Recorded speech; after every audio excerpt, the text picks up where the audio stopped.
نحمده ونصلي ونسلم على رسوله الكريم أما بعد فأعوذ بالله من الشيطان الرجيم بسم الله الرحمن الرحيم صدق الله العلي العظيم رب العالمین ہمیں نور قرآن پاک سے منور فرمائے، آمین۔ وَلَقَدْ أَرْسَلْنَا نُوحًا إِلَىٰ قَوْمِهِ، اور بے شک ہم نے حضرت نوح علیہ السلام کو ان کی قوم کی طرف بھیجا۔ آپ نے اپنی قوم سے فرمایا انی لکم نذیر مبین، بے شک میں تمہیں کھلا ڈر سنانے والا ہوں۔ اللہ تعبدوا الا اللہ، تم اللہ کے سوا کسی اور کی پوجا نہ کرو، صرف اور صرف اللہ کی عبادت کرو۔ انی اخاف علیکم عذاب یوم علیم، بے شک دردناک دن کے عذاب کا تم پر میں خوف کرتا ہوں، مجھے ڈر لگتا ہے کہ تم پر اللہ کا عذاب آئے گا۔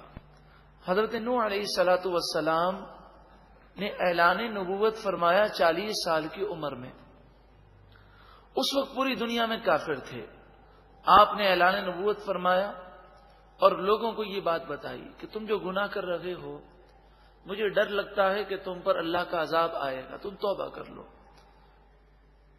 ایک روایت کے مطابق 72 اور دوسری روایت کے مطابق 82، اور اصل تعداد اللہ ہی جانتا ہے۔ اتنے لوگ آپ پر ایمان لائے۔ 950 سال آپ نے تبلیغ فرمائی۔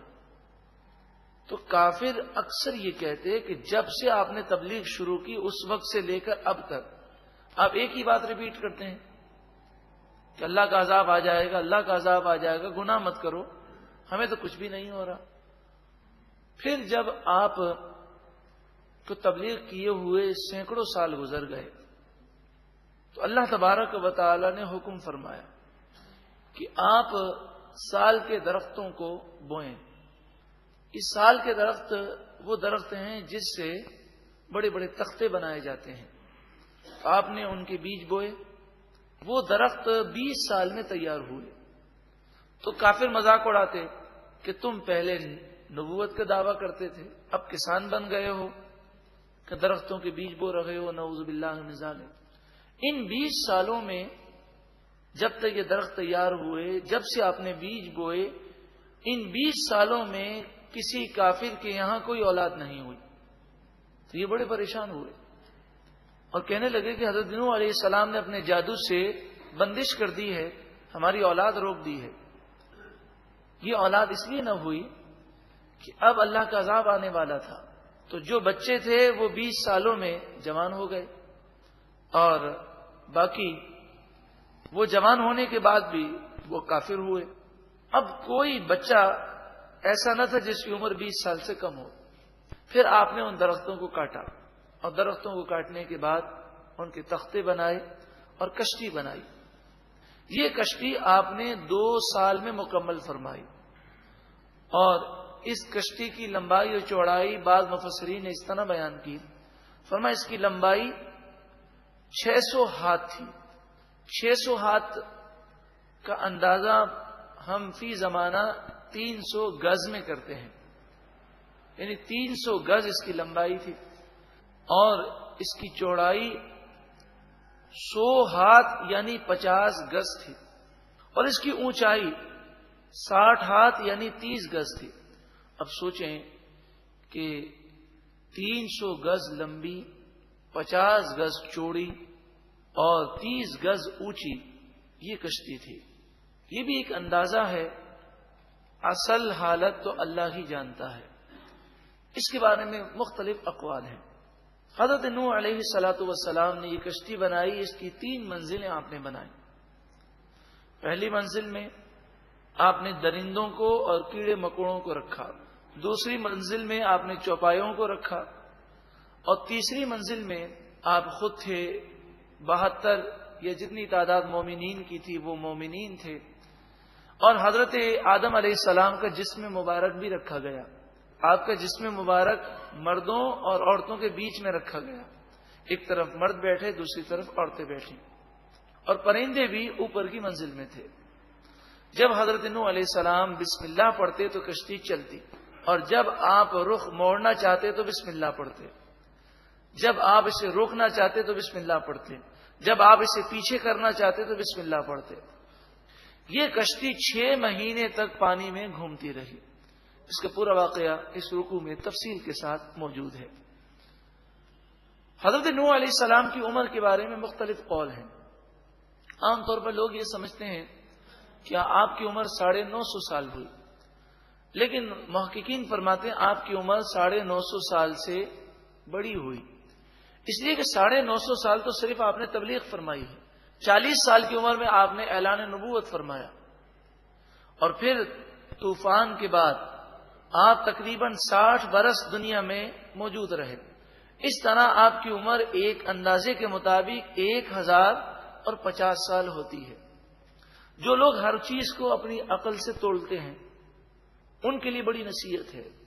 فی زمانہ آپ بتائیے 1000 سال سے اوپر کسی کی عمر کا تصور ہوتا ہے؟ 100 سال سے اوپر کا کوئی ہو جائے تو حیرت ہوتی ہے، لیکن اللہ تعالی جو چاہے کر سکتا ہے۔ پچھلے لوگوں کی عمریں 1002 سال ہوا کرتی تھی۔ ارشاد فرمایا فقال الملأ الذين كفروا من قومه ما نراك الا بشرا مثلنا۔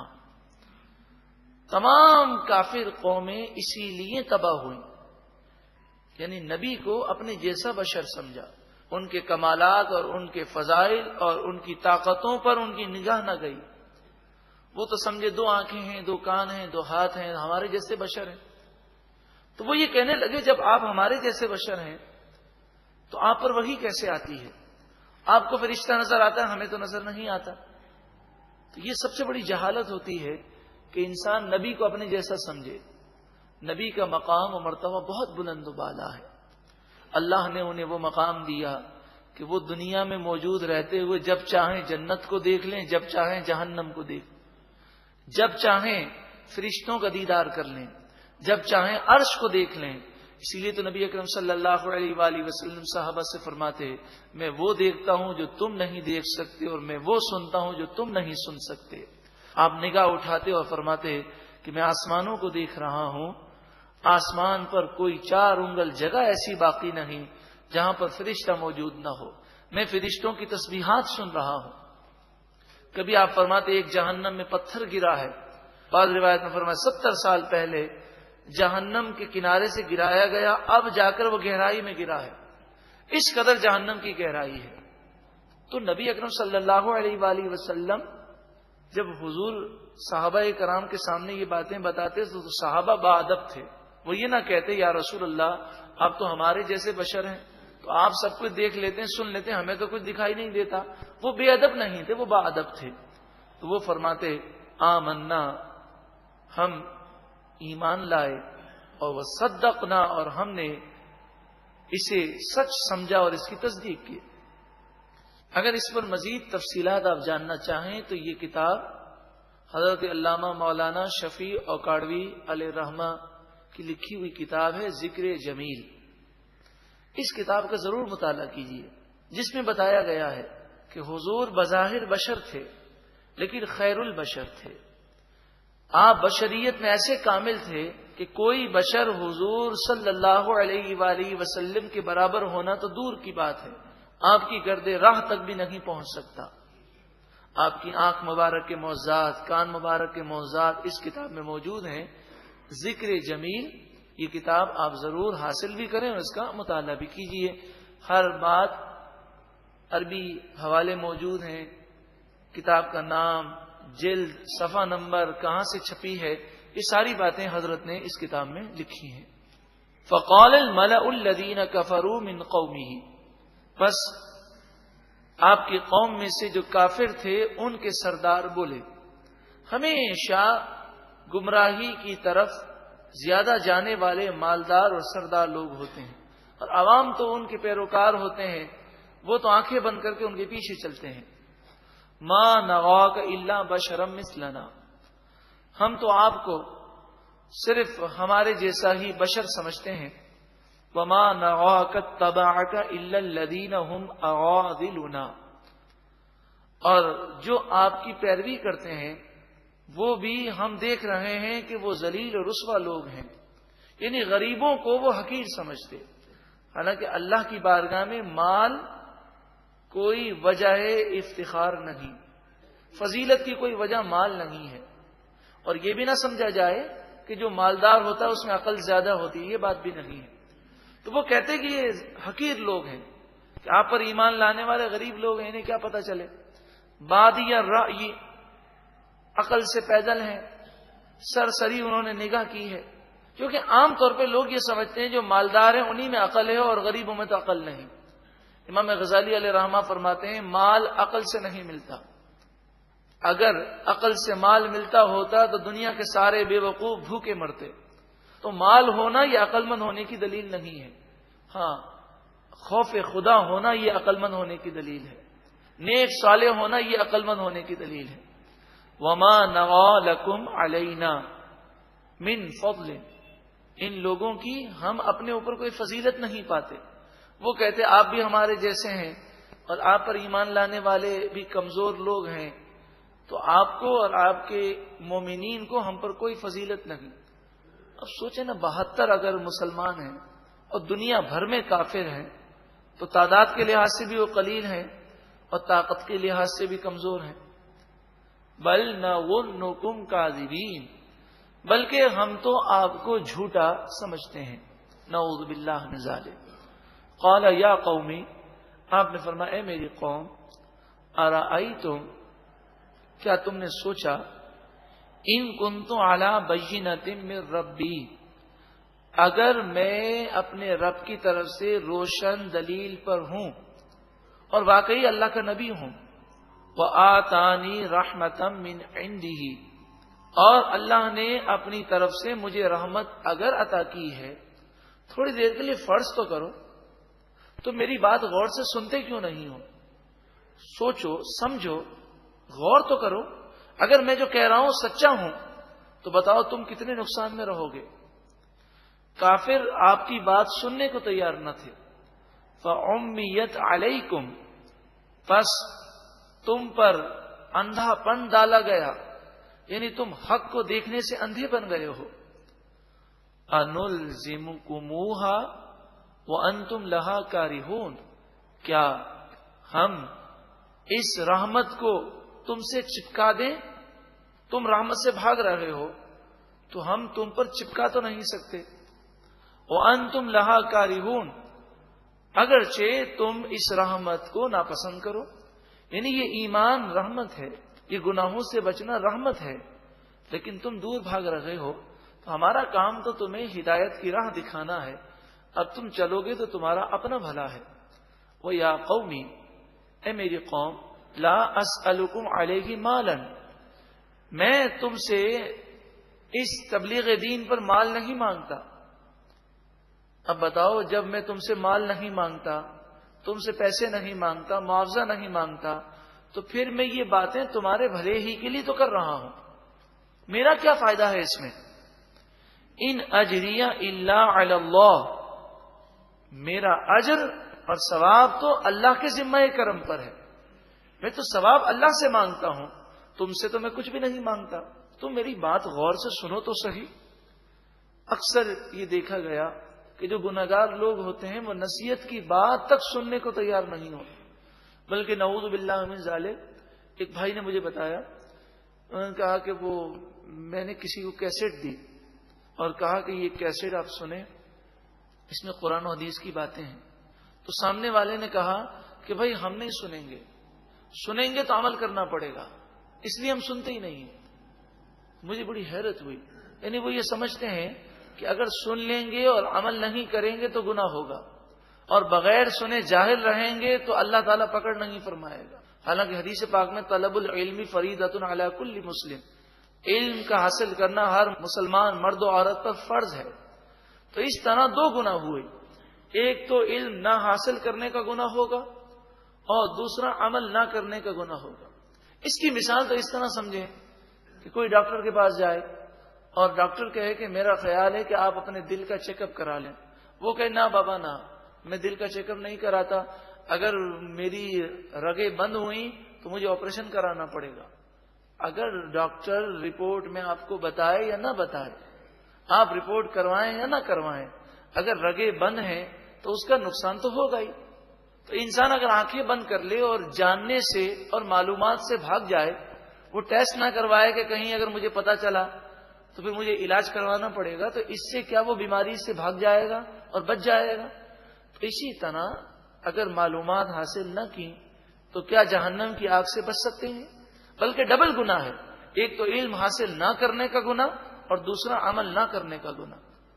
ان اجریہ الا علی اللہ، میرا اجر تو اللہ کے ذمہ کرم پر ہے. وما انا بطارد الذین آمنوا، اور میں ایمان والوں کو اپنے سے دور نہیں کر سکتا. وہ کہتے ہیں ان غریبوں کو آپ نے اپنے ساتھ رکھا ہے. آپ نے فرمایا غریب ہو کہ امیر ہو، جو تقوی اختیار کرے گا، جو ایمان لائے گا، میں اسے اپنے ساتھ رکھنے کو تیار ہوں. وہ میری محفل میں بیٹھتے ہیں، میں انہیں تمہاری خاطر بھگا نہیں سکتا کہ تم کافر ہو، یہ مومن ہے. انہم ملاقو ربہم، بے شک یہ مومنین اللہ سے ملاقات، اپنے رب سے ملاقات کرنے والے ہیں، نیک لوگ ہیں. وَلَكِنِّي أَرَاكُمْ قَوْمًا تَجْهَلُونَ، ہاں میں تمہیں جاہل قوم سمجھتا ہوں کہ تم نادان قوم ہو.